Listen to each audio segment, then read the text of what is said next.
Halo sahabat Mamia, welcome back to Mamia Daily Channel. Kali ini kita akan mempersembahkan video pembelajaran yang merupakan lanjutan dari video sebelumnya yang berjudul jenis-jenis sumber tegangan listrik. Kita mulai saja.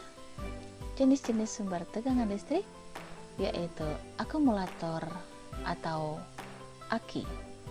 Pengertian akumulator atau aki. Akumulator atau sering disebut aki adalah salah satu komponen utama dalam kendaraan bermotor, baik mobil atau motor. Semua memerlukan aki untuk dapat menghidupkan mesin mobil atau mencatu arus pada dinamo starter kendaraan. Di pasaran saat ini sangat beragam jumlah dan jenis aki yang dapat ditemui. Aki untuk mobil biasanya mempunyai tegangan sebesar 12 volt. Sedangkan untuk motor ada 3 jenis, yaitu dengan tegangan 12 volt, 9 volt, dan ada juga yang bertegangan 6 volt.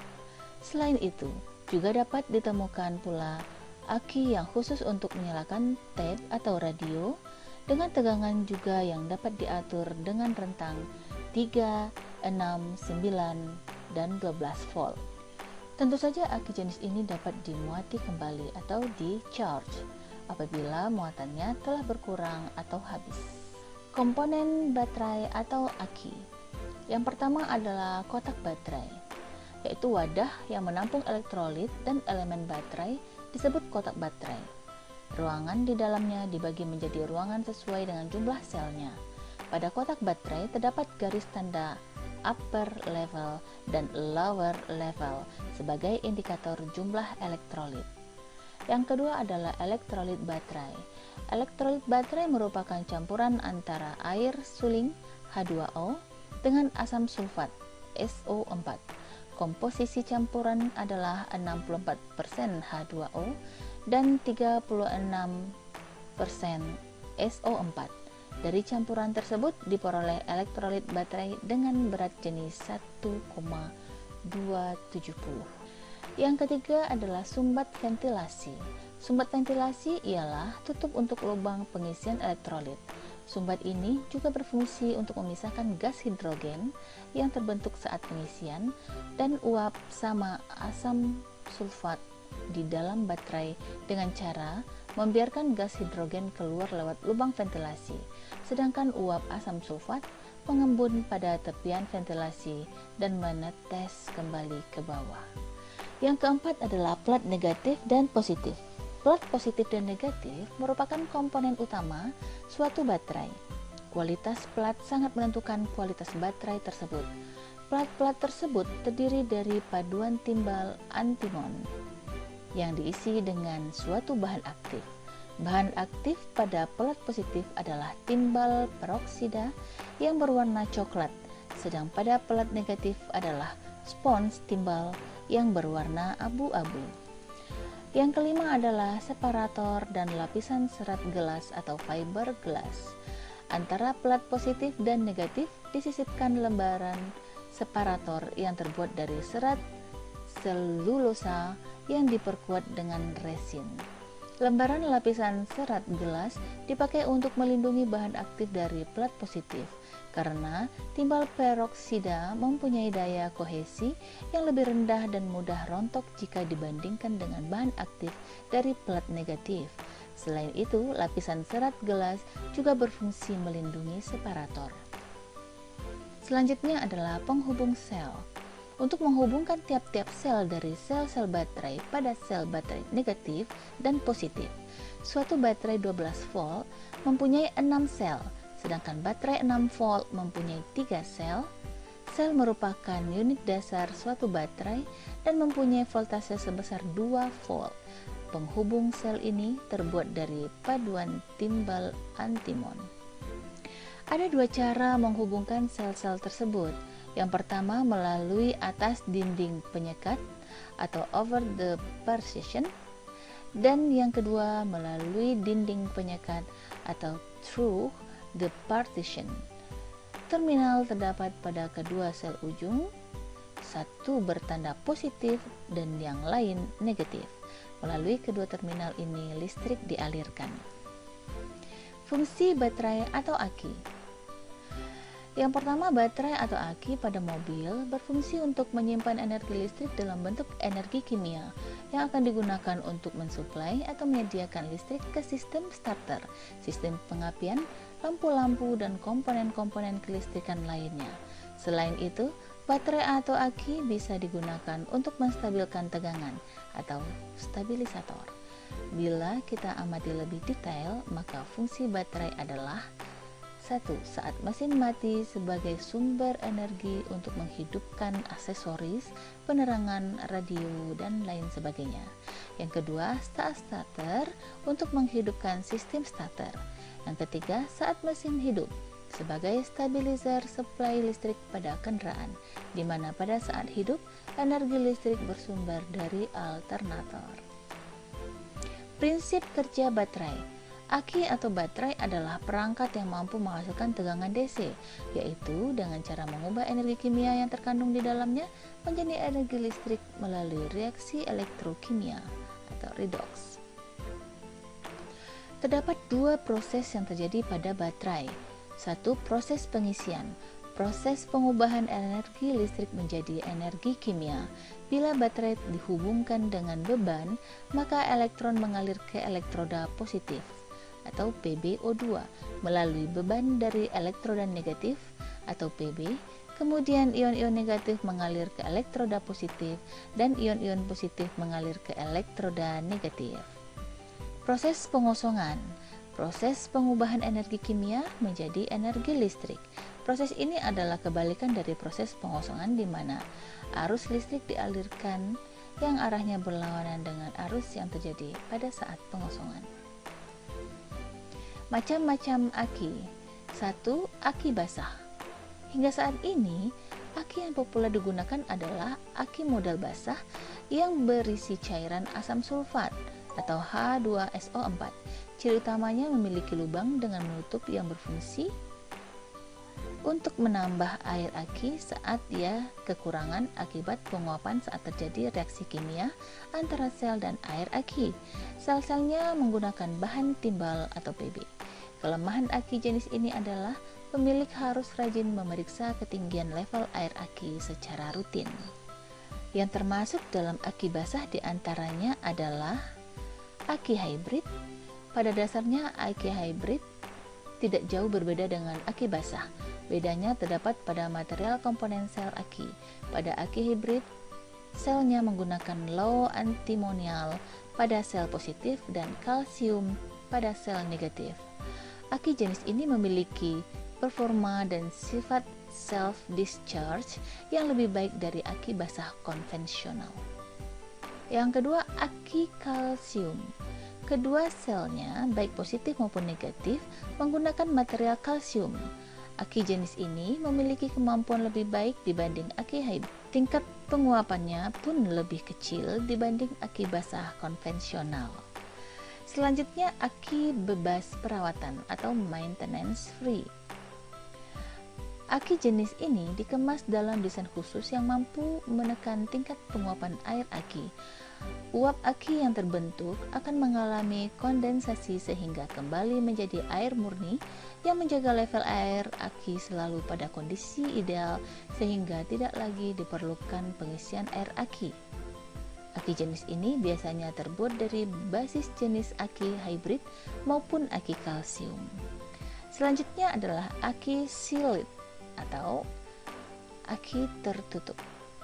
Aki jenis ini selnya terbuat dari bahan kalsium yang disekat oleh jaring berisi bahan elektrolit terbentuk gel atau sley. Dikemas dalam wadah tertutup rapat. Aki jenis ini kerap dijuluki sebagai aki kering. Sifat elektrolitnya memiliki kecepatan penyimpanan listrik yang lebih baik. Karena sel terbuat dari bahan kalsium, aki ini memiliki kemampuan penyimpanan listrik yang jauh lebih baik seperti pada aki jenis kalsium pada umumnya. Yang kedua adalah aki kering. Aki kering merupakan bentuk pengembangan dari aki basah yang penggunaannya kini semakin populer. Secara fisik, perbedaannya dengan aki basah dapat dilihat melalui wadahnya yang berwarna gelap atau tidak transparan. Selain itu, aki kering juga tidak memiliki lubang-lubang untuk mengisi air aki. Cairan yang terdapat di dalam berwujud gel yang digunakan sebagai pengganti cairan elektrolit.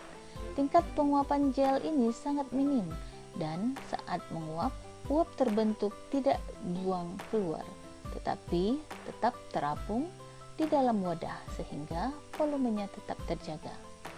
Kesimpulannya, aki basah membutuhkan perawatan. Artinya, Anda perlu meluangkan waktu secara rutin untuk memeriksa ketinggian cairan dan memastikan bahwa cairan tersebut tetap berada pada batas yang seharusnya. Namun, selain harganya yang lebih terjangkau, jika perawatan dilakukan secara tepat dan teratur, aki basah cenderung memiliki umur yang lebih panjang dibandingkan dengan aki kering. Sekarang kita masuk kepada generator set atau genset. Pengertian genset, apa itu genset? Genset atau generator set diesel menghasilkan tenaga listrik dengan menggunakan alternator dan mesin diesel.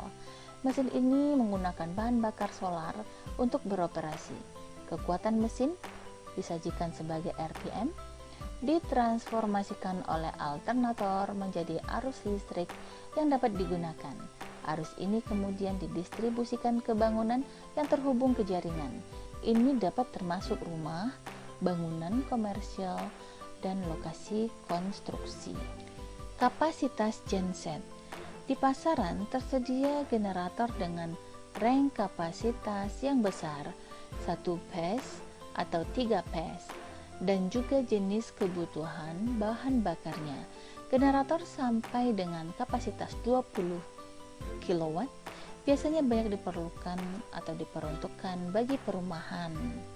Dan sedangkan untuk industri biasanya dibutuhkan kapasitas dari 50 kW sampai dengan 3 MW. Portable genset biasanya disiapkan untuk kebutuhan rumah tangga dan industri kecil, sedangkan untuk bisnis, data center, gedung, dan aplikasi industri dibutuhkan kapasitas besar dan penempatan yang tetap. Pemakaian bahan bakar. Cara cepat mengetahui berapa konsumsi solar untuk generator set atau genset yang Anda miliki tanpa perlu melihat flow meter per jamnya adalah sebagai berikut. K sama dengan 0,21, itu adalah faktor ketepatan konsumsi solar per kilowatt per jam. P adalah daya genset atau kVA atau kilovolt ampere. T waktu atau jam. Dengan rumus 0,21 kali P kali T. Sekarang kita misalkan daya genset X adalah 10 kilovolt ampere. Dilakukan pemanasan selama 1 jam, berapa solar yang dibutuhkan per jamnya? Jawabannya adalah 0,21 kali 100 kali 1 sama dengan 21. Jadi solar yang dikonsumsi genset X adalah 21 liter per jam. Kapasitas daya.